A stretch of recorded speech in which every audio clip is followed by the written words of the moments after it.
Anwalt.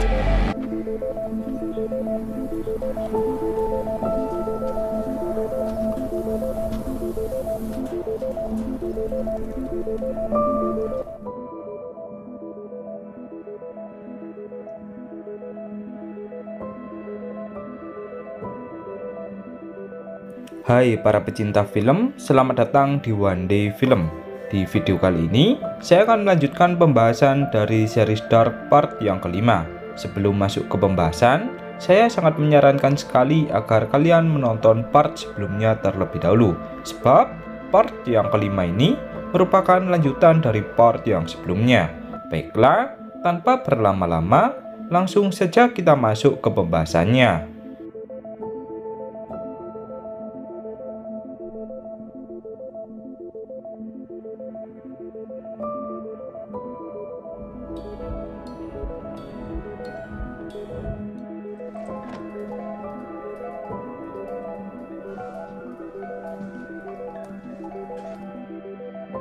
Part yang kelima dibuka dengan memperlihatkan orang tua dari Helge yang merasa khawatir karena anak mereka yang tak pulang sudah 1 hari.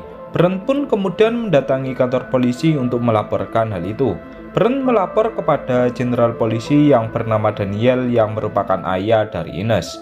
Daniel kemudian menyuruh Egon agar dia segera mengerahkan pasukan untuk mencari Helge. Sohn ist verschwunden.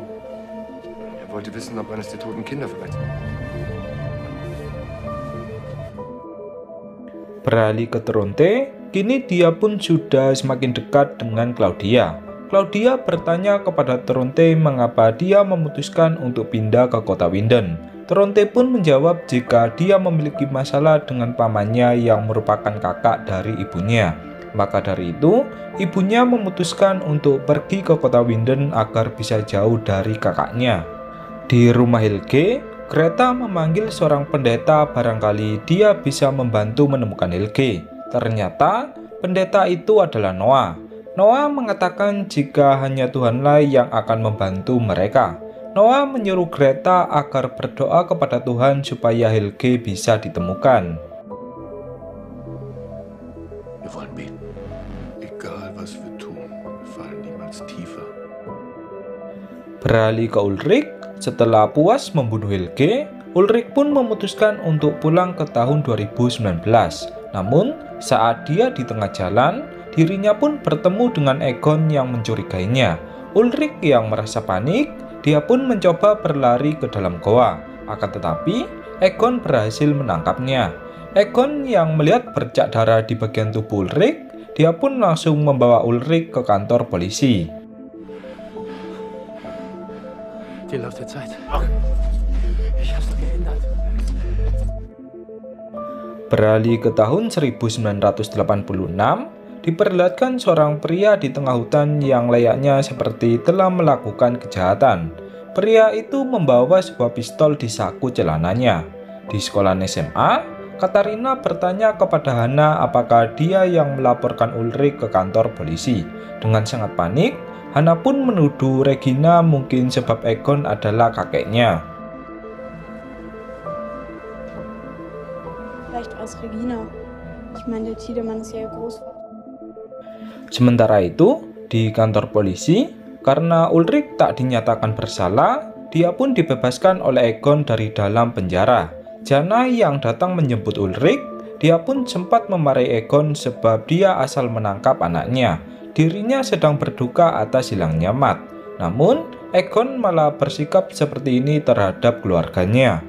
Beralih ke Claudia, saat Claudia mengecek ke dalam goa di perusahaan PLTN, dia pun melihat banyak sekali tong kuning berisi radiasi nuklir.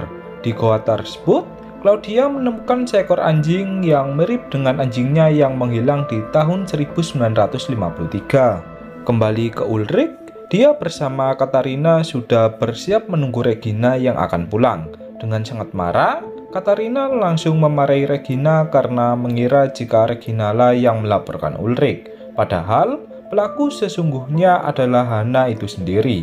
Ketika Katarina tengah menyakiti Regina, datanglah seorang pria asing sebelumnya yang menodongkan pistolnya ke arah Ulrich dan juga Katarina. Ihr zwei haut jetzt ganz schnell ab von hier. Fühlt euch jetzt bei ihr. Regina pun berterima kasih kepada pria yang menolongnya. Melihat pria itu yang tengah terluka, Regina pun langsung mengajak pria itu ke rumahnya. Pria itu mengenalkan namanya jika dia bernama Alexander. Di perusahaan PLTN, Claudia bertanya kepada Bernd apakah yang harus dilakukannya dengan radiasi nuklir yang ada di dalam tong.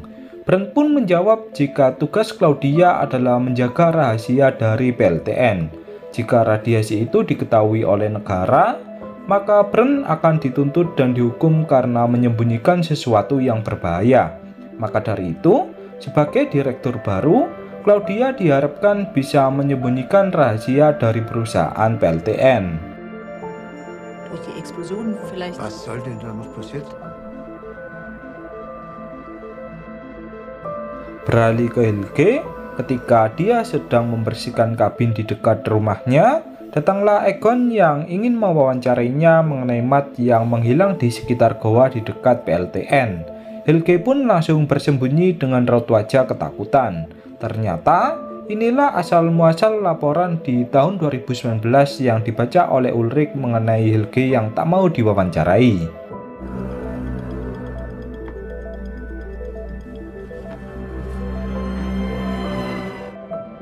Di tengah hutan, pria asing sebelumnya menyembunyikan 2 paspor yang bernama Alexander Kohler dan Boris Newell. Ternyata, nama asli dari Alexander adalah Boris. Boris sepertinya telah melakukan suatu kejahatan terhadap Alexander dan kemudian dia pun mengganti namanya menjadi Alexander agar tak ketahuan. Ketika Boris menyembunyikan paspor aslinya, terdapat Hana yang diam-diam mengamatinya. Di perusahaan PLTN, Boris atau yang kita kenal dengan Alex di tahun 2019, dia disuruh oleh Claudia untuk datang ke perusahaannya. Claudia mengatakan jika Regina telah bercerita jika Alex telah menyelamatkan anaknya yang sedang dibully. Claudia pun bertanya tentang imbalan apa yang Alex minta. Alex pun menjawab jika dia ingin dipekerjakan di perusahaan PLTN. Dikarenakan semua bagian telah penuh, Claudia pun meminta maaf kepada Alex. Namun, jika nantinya ada lowongan, Claudia akan segera menghubungi Alex. Di bunker bawah tanah milik Helge, Noah menyuruh Helge agar mencari target selanjutnya yaitu Jonas. Helge pun meminta maaf dan tak bisa menuruti keinginan Noah lagi. Setelah menjadikan Matt, Eric, dan Yasin sebagai eksperimen mesin waktu hingga tewas, Helge pun merasa sangat trauma. Akan tetapi, Noah mengatakan jika semuanya harus berjalan sesuai tempatnya. Entah apa maksud yang dikatakan oleh Noah. Das ist unsere Arche. Der Mensch ist schlecht. Beralih ke tahun 2019, diperlihatkan Hana yang menyimpan paspor asli milik Alex. Hana seperti ingin merencanakan sesuatu kepada Alex. Sementara itu, di kantor polisi, ketika Charlotte sedang membaca berbagai berkas, dia didatangi oleh Katarina yang bertanya tentang di mana Ulrich berada. Sebab sudah beberapa hari dia tak pulang. Charlotte pun mengatakan jika Ulrich juga tak datang ke tempat kerja. Merasa jika Ulrich sedang berselingkuh dengan Hana, Katarina pun langsung mendatangi rumah dari Hana dan mencari Ulrich di sana. Hana pun bertanya tentang apa yang dilakukan Katarina. Katarina menjawab jika dia sudah mengetahui kebusukan dari Hana. Katarina menyuruh Hana agar tak menyembunyikan Ulrich. Dengan sangat licik, Hana mengatakan jika Ulrich tak ada di rumahnya. Namun, mengenai perselingkuhannya, itu memang benar. Hana mengatakan jika asal mula perselingkuhannya karena Ulrich yang menyukainya. Hana seakan membalikkan fakta seakan Ulrichlah yang menginginkannya. Dari sini, dapat disimpulkan jika Hana memiliki sifat yang sangat licik. Er hat gesagt, dass er dich nicht mehr liebt. Er wollte dich verlassen. Beralih ke Bartosz, ketika dia sedang sendirian, datanglah wanita tua yang mengatakan jika dia bernama Claudia yang merupakan ibu dari Regina. Bartosz pun seketika merasa terkejut sebab ibunya atau Regina pernah mengatakan jika Claudia telah menghilang di masa lalu. Claudia pun menjelaskan jika dirinya sedang melakukan hal yang sangat penting. Claudia menitipkan foto masa kecil Regina kepada Bartosz agar Bartosz memberikannya kepada ibunya. Setelah itu, Claudia pun langsung pergi dari sana. Ich habe sehr viel falsch gemacht damals. Di perusahaan PLTN, ketika Hana sedang memijat Alek, Hana memanggil Alek dengan nama Boris. Seketika, hal ini pun langsung membuat Alek merasa terkejut. Alek bertanya mengapa Hana mengetahui rahasianya. Alek berusaha menjelaskan jika dia bukanlah orang jahat. Di masa lalu, dirinya tak sengaja membunuh seorang pria saat sedang merampok sebuah toko. Namanya memang benar adalah Boris, dan nama Alek adalah orang yang dibunuhnya. Hana pun menjawab jika dia tak peduli dengan hal itu.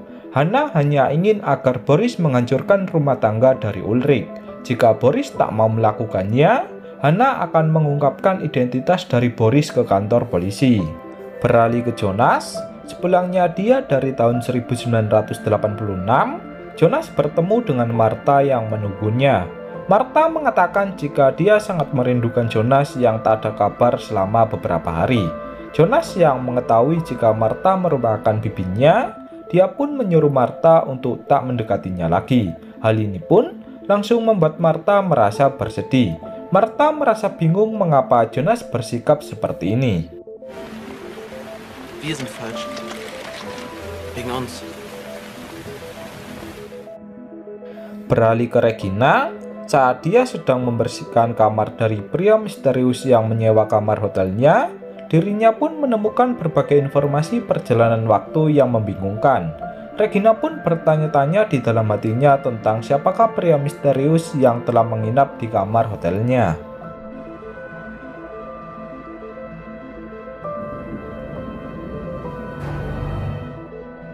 Beralih ke Bartosz, terlihat Bartosz yang sudah semakin akrab dengan Noah. Noah bertanya kepada Bartosz apakah dia telah siap untuk menerima takdirnya. Bartosz pun mengiyakannya. Entah perjanjian apa yang dilakukan Bartosz bersama Noah. Semuanya akan terungkap sesuai jalannya cerita. Ja.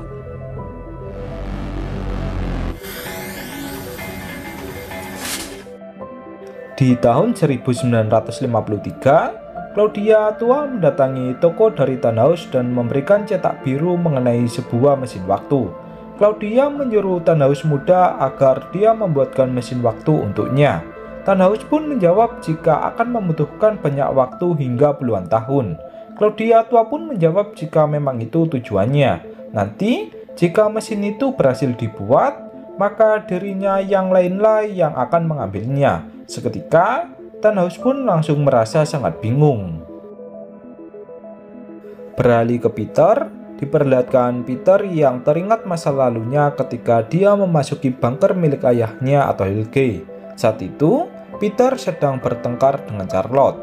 Peter memasuki bunker milik Helge untuk menenangkan diri. Tak disangka, tiba-tiba muncul Portalane yang mengeluarkan jasad dari Matt. Dengan sangat panik, Peter pun langsung menghubungi Tronte untuk datang ke bunker dari Helge.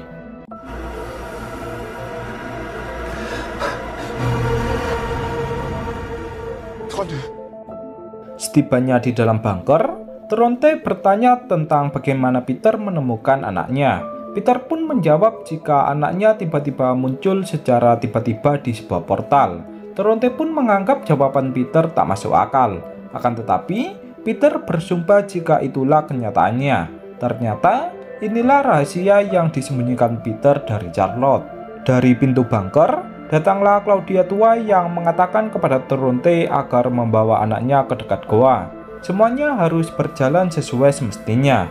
Tronte yang melihat Claudia, dia pun merasa terkejut sebab dahulu Claudia dikabarkan menghilang entah kemana. Jika kalian bertanya-tanya bagaimana Claudia bisa menghilang, semuanya akan terjawab sesuai jalannya cerita. Beralih ke Jonas, Jonas pun masih kepikiran tentang Martha yang merupakan bibinya. Jonas masih belum percaya jika semua ini benar-benar nyata. Sedangkan di rumah Martha, Bartosz mencoba menenangkan Martha yang tengah bersedih. Bartosz pun bertanya tentang apa yang membuat Martha bersedih. Martha menjawab jika dia sebenarnya menyukai Jonas. Martha pun meminta maaf kepada Bartosz. Sementara itu, di rumah sakit, Charlotte dikabarkan oleh salah satu dokter yang mengatakan jika Helge tiba-tiba menghilang entah kemana.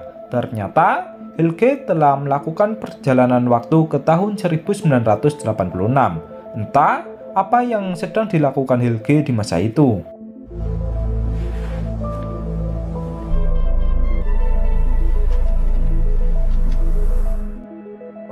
Kembali ke Jonas, untuk meyakinkan tentang kenyataan mengenai Michael, Jonas pun mendatangi neneknya untuk bertanya tentang siapa Michael sebenarnya. Ines kemudian mengeluarkan surat yang ditinggalkan oleh Michael. Jonas pun langsung merasa terkejut sebab dia juga menerima surat itu dari seseorang. Jonas mengira jika surat sebelumnya merupakan pemberian dari Ines. Kemudian, Ines pun menjelaskan masa lalu dari Michael. Michael sering mengatakan kepada Ines jika dia berasal dari masa depan. Akan tetapi, dirinya tak pernah percaya kepadanya. Ines pun mengatakan jika Michael yang merupakan anak angkatnya, dia adalah Michael atau anak dari Ulrich dan Katarina. Mendengar hal itu, Jonas pun mulai percaya jika semua yang dilakukannya mengenai perjalanan waktu adalah kenyataan. Die Vergangenheit ist die Vergangenheit. Was da schief läuft, das sind nicht die.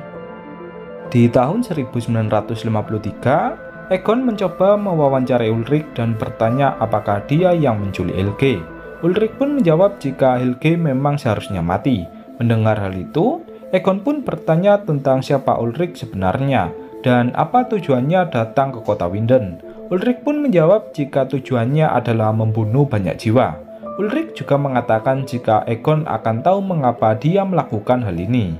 Egon yang mendengar perkataan dari Ulrich, dia pun langsung memasukkan Ulrich ke penjara dengan hukuman seumur hidup. Egon mengira jika perkataan Ulrich mengenai membunuh banyak jiwa adalah arti yang dilakukan Ulrich kepada kedua anak yang tewas dan juga kepada Helge. Padahal, perkataan itu merupakan kode dari Ulrich untuk Egon di masa depan. Kembali ke Jonas. Saat Jonas akan pergi ke sekolahnya, dia dihadang oleh Bartosz yang kemudian mengatakan mengapa Jonas telah merebut kekasihnya. Seketika, terjadilah baku hantam antara Bartosz dan juga Jonas. Selesai baku hantam, Bartosz mengatakan jika dia tak ingin menjadi sahabat dari Jonas lagi. Brauchst mich gar nicht.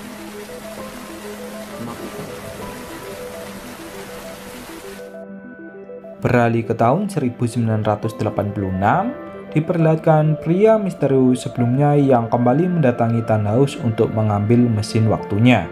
Tannhaus menjelaskan jika di 33 tahun yang lalu, terdapat wanita tua yang memberinya cetak biru untuk membuatkan mesin waktu. Kebetulan juga, terdapat seorang pria yang meninggalkan handphonenya di tokonya. Tannhaus pun menjadikan gelombang radiasi di dalam handphonenya sebagai pemicu untuk mengaktifkan mesin waktu. Dengan kata lain, sumber energi dari mesin waktu itu adalah sebuah radiasi.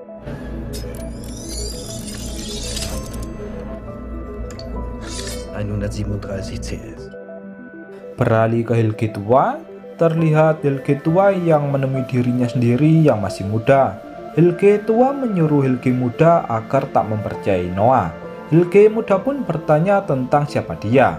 Helge tua kemudian menunjukkan bekas luka di telinganya yang sama dengan Helge muda. Menyadari jika itu adalah dirinya sendiri dari masa depan, Helge muda pun langsung kabur dari sana. Das Ende. Mach nicht dieselben. Du musst aufhören! Beralih ke Jonas. Jonas yang merasa jika semuanya harus berjalan dengan normal, dia pun berniat membawa Michael untuk pulang ke tahun 2019. Di kantor polisi, Charlotte menemukan laporan mengenai hilangnya orang di tahun 1953 dan di tahun 1986. Charlotte menyadari jika semuanya terjadi setiap 33 tahun. Saat Charlotte menyelidiki lebih dalam, dia menemukan foto Ulrich di tahun 1953 yang dituduh sebagai pembunuh dari anak-anak. Charlotte pun tak percaya apakah itu benar-benar Ulrich.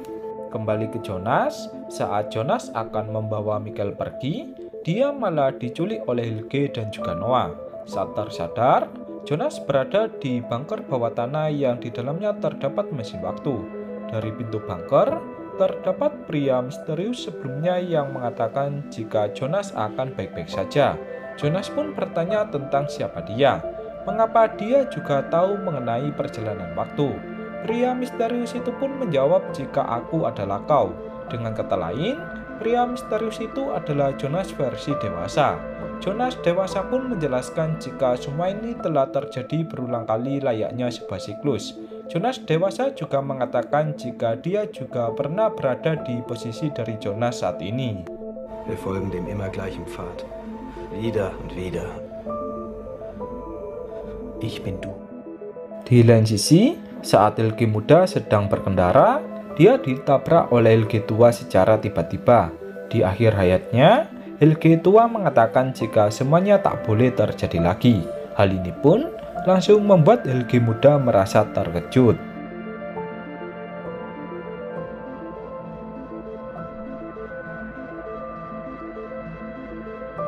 Di tahun 2019, Noah menjelaskan kepada Bartosz mengenai perjalanan waktu. Noah menjelaskan berbagai hal mengenai takdir seseorang yang sudah tertulis di sebuah buku bernama Triquetra. Noah mengatakan jika peran Bartosz sangat besar di dunia ini. Di dalam goa, Jonas dewasa berniat menghancurkan pintu portal dengan mesin waktu.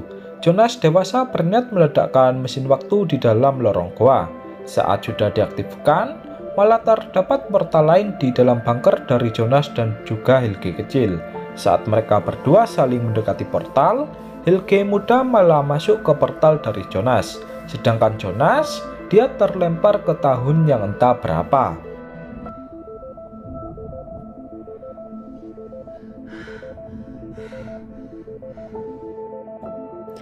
Di sana, Jonas melihat keadaan Winden yang telah hancur lebur. Jonas pun bertanya-tanya tentang apa yang terjadi dengan Winden. Dari suatu arah, muncullah beberapa penyintas yang tiba-tiba mendatangi Jonas. Jonas pun bertanya kepada seorang wanita tentang tahun berapakah saat ini. Bukannya menjawab pertanyaan dari Jonas, wanita itu malah mengucapkan selamat datang di masa depan kepada Jonas. Dan kemudian, part yang kelima season yang pertama pun berakhir. Tak terasa, sudah satu season penjelasan dari series Dark. Di season yang kedua nanti, ceritanya akan bertambah sedikit rumit. Sebab, semua pertanyaan maupun kejanggalan di season yang pertama akan terungkap.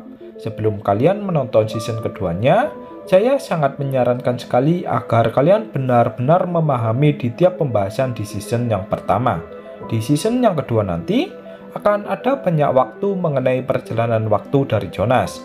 Namun, tak perlu khawatir, saya akan berusaha menjelaskan sedetail mungkin agar kalian mudah memahami jalan ceritanya. Baiklah, mungkin hanya itu pembahasan pada season yang pertama. Untuk season keduanya, silakan tunggu di konten selanjutnya.